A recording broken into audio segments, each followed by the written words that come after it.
sea salt. You need a full spectrum salt.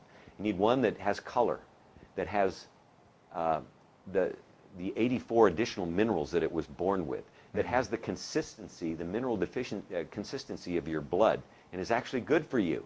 Not sodium chloride, not the white salt that is bleached and blanched and everything good in it is taken away. So you need to stop that, because while doctors are right that kind of salt will raise your blood pressure and is not good for you, they're right, but the right kind of salt is actually good for you, and you almost can't get too much of it.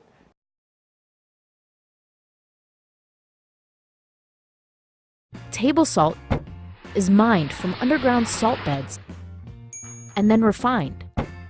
Sea salt comes from the evaporation of seawater, and sea salts contain trace amounts of minerals that are stripped from table salt during the refining process. Table salt has added iodine, an essential element for human nutrition, as well as man-made anti-clumping agents.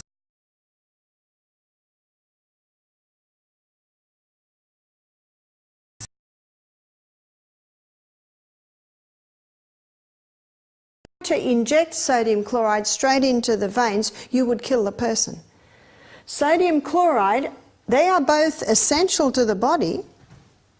Sodium's the third most vital element needed for life, but we need to be taking sodium into our body the way it's found in nature, with all of its other minerals. Sodium is used everywhere in the body. It's in its largest abundance on the outside of the cell. We call that extracellular fluid. And the largest concentration of mineral inside the cell is potassium. Potassium is found in rich abundance in all your fresh fruits and vegetables.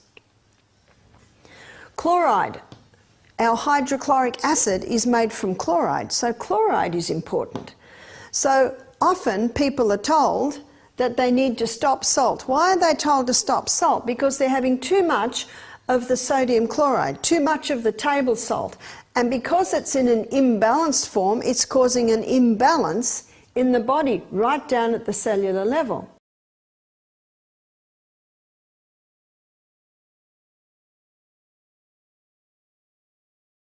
So the sea salt water flush is going to go in and pressure hose it. It's going to water hose and wash you out, okay?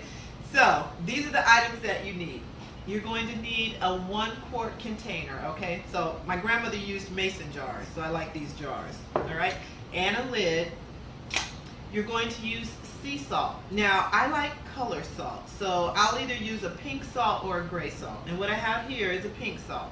Now, when you get your sea salt, you don't want it to be iodized. You do not want it to say iodized. You do not want it to say iodine added, all right? You just want eyeless salt, okay? Salt without an eye.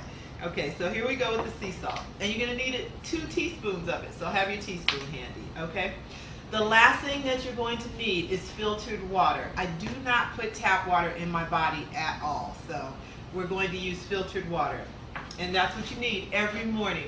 Now, I usually do it in the morning. If you read up on a sea salt water flush, a lot of times they'll say do it before 7 a.m., but you want to do it first thing in the morning on an empty stomach, okay?